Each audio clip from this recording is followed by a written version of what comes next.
Bismillahirrahmanirrahim. Assalamualaikum warahmatullahi wabarakatuh. Alhamdulillahirabbil alamin. Assalatu wassalamu ala asyrafil anbiya'i wal mursalin wa ala alihi washabihi ajmain. Amma ba'd. Pertama-tama marilah kita panjatkan puji syukur kita kehadirat Allah Subhanahu wa taala karena telah memberikan nikmat sehat, nikmat iman sampai detik ini. Pada kali ini saya akan membahas tentang mapping ilmu dakwah. Yang saya hormati Ibu Rizkiatul Hasanah Esos MSos selaku dosen pengampu.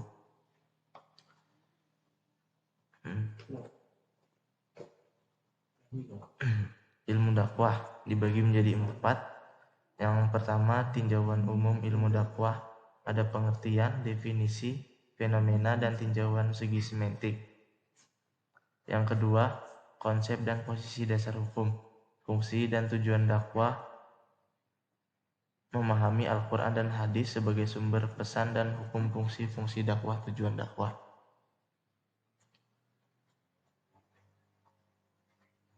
Yang ketiga, proses dan unsur-unsur dakwah, proses dakwah, unsur-unsur dakwah.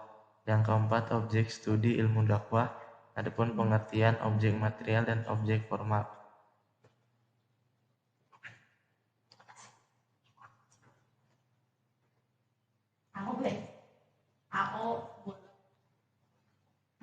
Pengertian dakwah. Pengertian dakwah etimologi. Secara etimologis, kata dakwah berasal dari kata bahasa Arab dat'a yad'u dawatu yang berarti menyeru, memanggil, mengajak, mengundang. Kata-kata dakwah secara etimologis terkadang digunakan dalam arti mengajak kepada kebaikan yang pelakunya ialah Allah Subhanahu wa taala, para nabi dan rasul serta orang-orang yang telah beriman dan beramal soleh.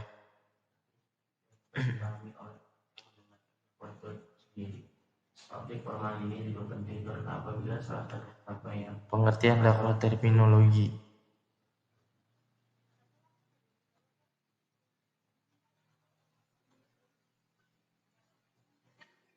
Secara terminologis, para ulama dan para ahli lainnya memberikan definisi yang bermacam-macam untuk kata dakwah.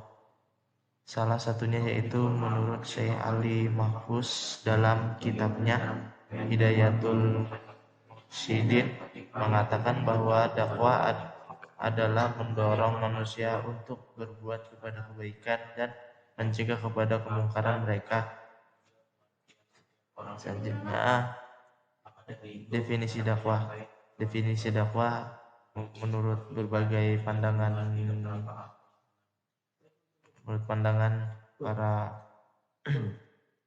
beberapa pandangan para tokoh. Yang pertama, Abdul Al-Jaidah. Dakwah adalah mengajak kepada agama Allah Subhanahu wa taala, yaitu Islam. Kedua, menurut Nasar Audin Razak, dakwah adalah suatu usaha memanggil manusia ke jalan ilahi menjadi muslim. Yang ketiga, menurut Abdul Qadir Mursi, dakwah ialah mengubah umat dari satu situasi kepada situasi yang lebih baik di dalam segi kehidupan. Yang keempat, menurut Muhammad Arifin, dakwah adalah suatu kegiatan ajakan dalam bentuk lisan, tulisan, tingkah laku, dan sebagainya.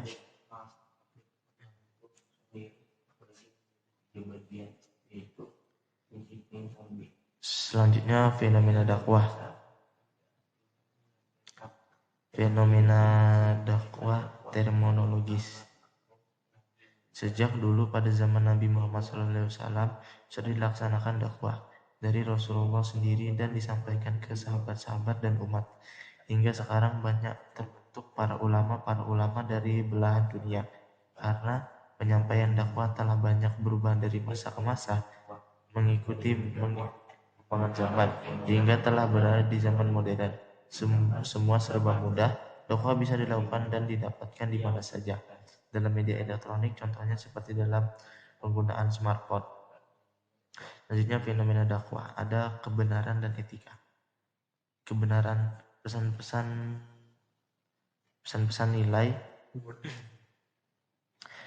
nilai hidup dan kehidupan selayaknya dimengerti dan diterima, serta dijadikan dasar kehidupan oleh sebagian manusia. Kedua, etika.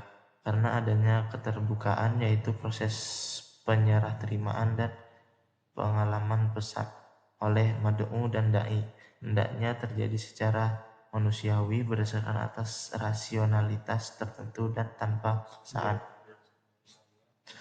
Selanjutnya, fenomena dakwah, kebenaran dan etika. Kebenaran, pesan-pesan nilai hidup dan kehidupan selayaknya dimengerti dan diterima, serta dijadikan dasar kehidupan oleh sebagian manusia. Etika, karena adanya keterbukaan, yaitu proses menyerah terimaan dan pengalaman pesan oleh mad'u dan da'i, hendaknya terjadi secara manusiawi berdasarkan atas rasionalitas tertentu dan tanpa paksaan. Selanjutnya, tinjauan segi simatik. Tinjauan segi simatik ada berbagai hal, yaitu satu, pesan-pesan nilai dan kehidupan selayaknya dimengerti dan diterima, serta dijadikan dasar kehidupan oleh sebagian manusia. Yang kedua, doa. Yang ketiga, mendakwa atau menganggap tidak baik. Yang keempat, mengadu. Yang kelima, memanggil atau panggilan. Yang keenam, meminta. Yang ketujuh, mengundang.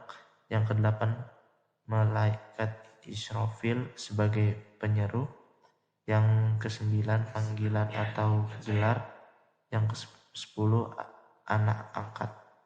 Selanjutnya yaitu memahami Al-Quran dan hadis sebagai sumber pesan dan hukum.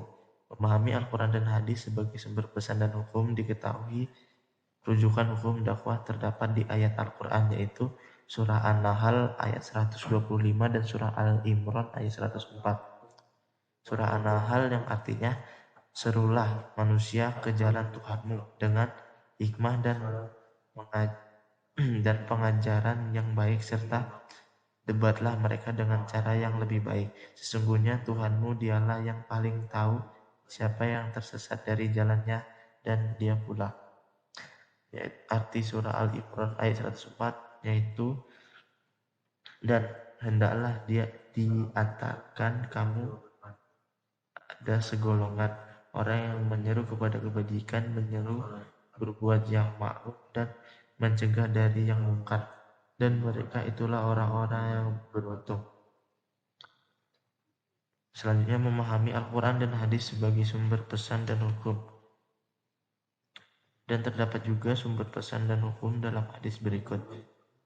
Terdapat pada hadis sahih yang diriwayatkan oleh Al-Bukhari, hadis ke-3202, yang artinya, sampaikan dariku sekalipun satu ayat.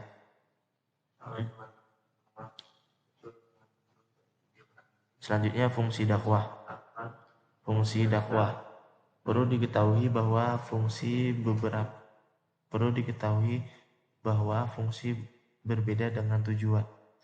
Dakwah berfungsi mengarahkan, memotivasi, membimbing, mendidik, menghibur, dan mengingatkan kepada umat manusia agar senantiasa beribadah kepada Allah Subhanahu wa Ta'ala dan berperilaku yang baik. Fungsi dakwah terbagi menjadi dua garis besar, yaitu dari segi tingkatan isi pesan dan dari segi misi perubahan masyarakat atau takhyir. Dari segi tingkatan isi, ada beberapa target yang perlu dicapai, seperti menanamkan pengertian, membangkitkan kesadaran, mengaktualisasikan dalam tingkah laku, serta melestarikan dalam kehidupan sehari-hari.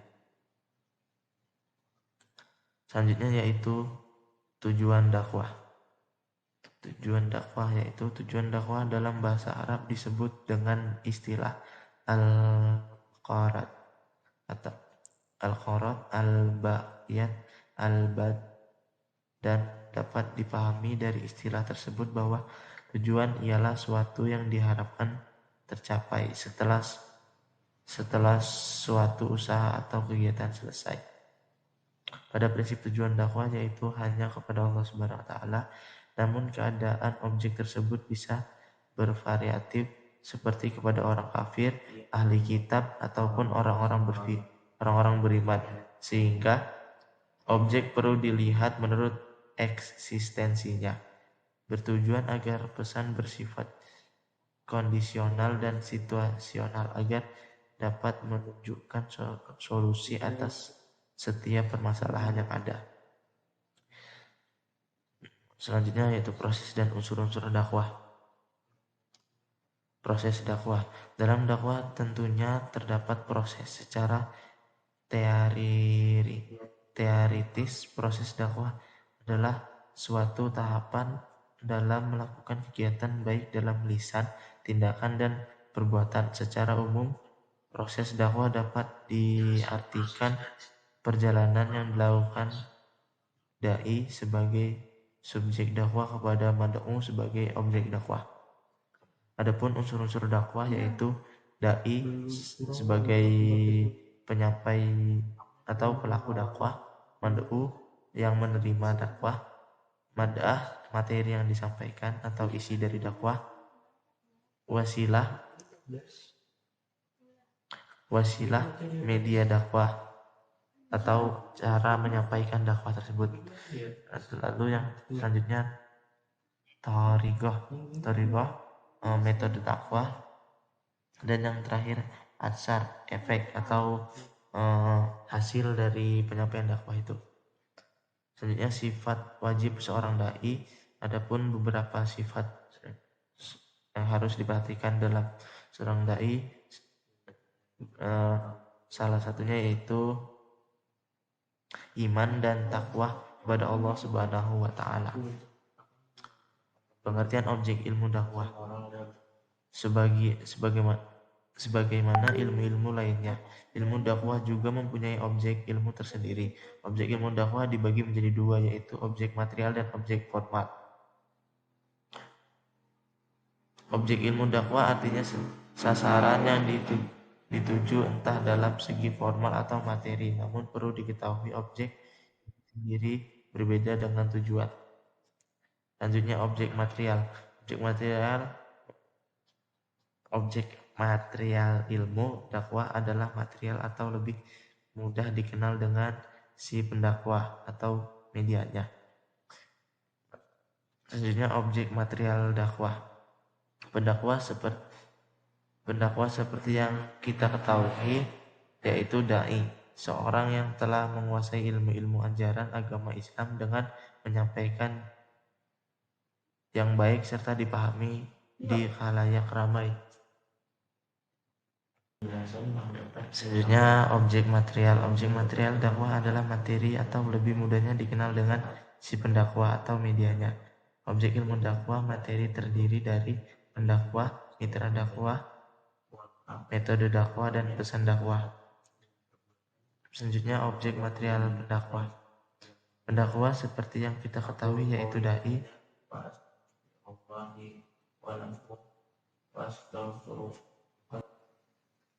Objek material pendakwah. Pendakwah seperti yang kita ketahui yaitu dai, seorang yang telah menguasai ilmu-ilmu ajaran agama Islam dengan penyampaian yang baik serta dipahami oleh khalayak ramai untuk menyebarkan kebaikan dan ajaran agama Islam.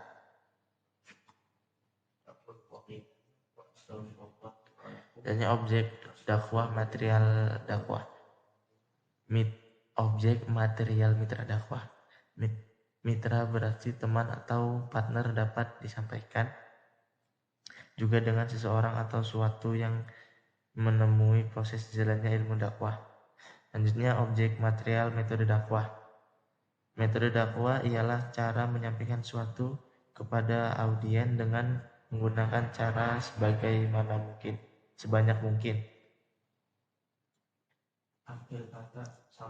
Selanjutnya objek material pesan dakwah. Pesan dakwah adalah apa yang disampaikan si pendakwah, karena tujuan selama berdakwah adalah menyampaikan menyerukan atau pesan kepada seseorang kepada seseorang yang lain. Selanjutnya objek studi ilmu dakwah.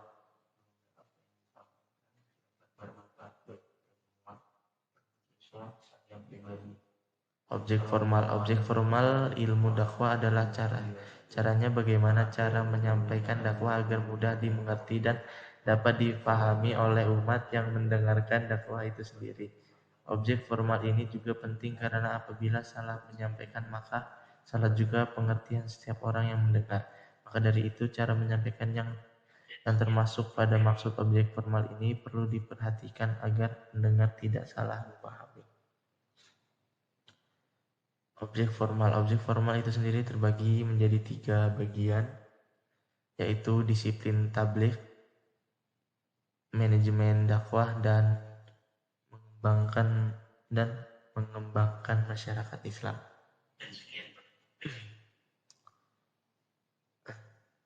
Sekian penjelasan saya pada materi kali ini. Saya atas nama